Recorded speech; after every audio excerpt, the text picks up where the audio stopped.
Leyte, Laguna, at tinaguri ang carving capital of the Philippines. Sa katunayan, ng pangalan ng bayan ito ay hango sa salitang paet na ginagamit sa pag-uugi. Pero kung akala nyo, kahoy lang ang kanilang pag-ukit.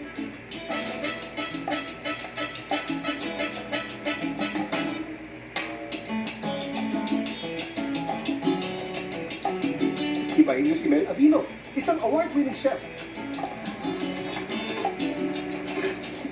14 years old pa lang si Mel, nag-uukit na siya ng kahoy. Pero makalipas ang 2 taon, na-discover niya mas gusto niya mag-ukit gamit ang mga prutas at gulay.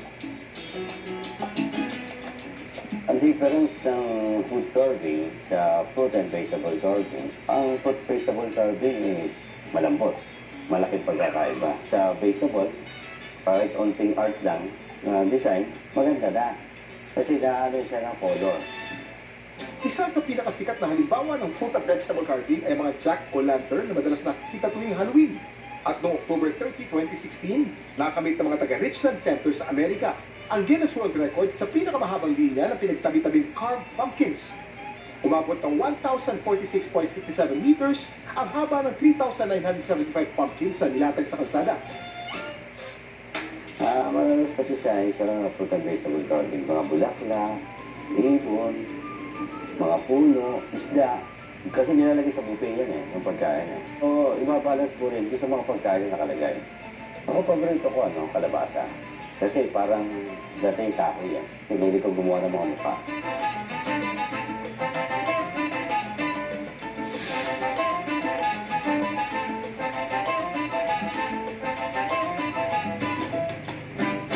Pero alam niyo ba na sa husay ni Chef Mel mag-ukit, kaya niyang gawin ito kahit naka-blindfold. Ang husay, parang hindi ka pinagpawisan, Chef. Chef Mel, Ay, ayan. kamusta? Kamusta po kayo, Chef? Ano po yung ginagawa niyo, Chef? So, may tinapos mo itong Batanglawi, yung main, tapos may mga ikot tayo, flowers, tapos may surprise akong ginagawa sa iyo. Surprise? Kasi mamaya makita niyo po sa akin yan. Wala pa ka namin mga contest na sinalihan niyo po. Ano po yun, Sir? Snow Festival na Philippines. So, Yelo? yes, snow. Stop. Snow sculpture, Sapporo, Japan. Nagano ko doon, first run lang. Tapos sa Singapore, 2 times champion po tayo sa ice carving. Then Hong Kong, first tip po tayo.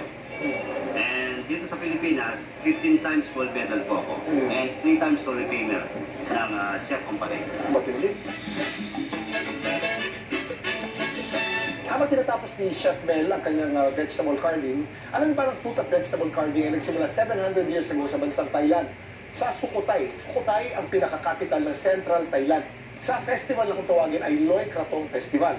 Ang ibig sabihin ng Krathong ay lantern. Ginagawa ito sa isang river, nagpapalutang sila ng iba't ibang mga hugis ng bulaklak. Pareho nito. Nagsimula ang fruit carving sa isang taong ang pangalan ay Nang Nopamart. Isa siyang servant ng king. Gusto niya ma-impress ang hari. Kaya ang ginawa niya, nag-carve siya ng ilang mga bulaklak. Gamit ang gulay. Ano po yung ginawa niyo po, sir? Pakita niyo po sa akin. Ito yung surprise ko sa iyo. Uy! Ang galing! Galing!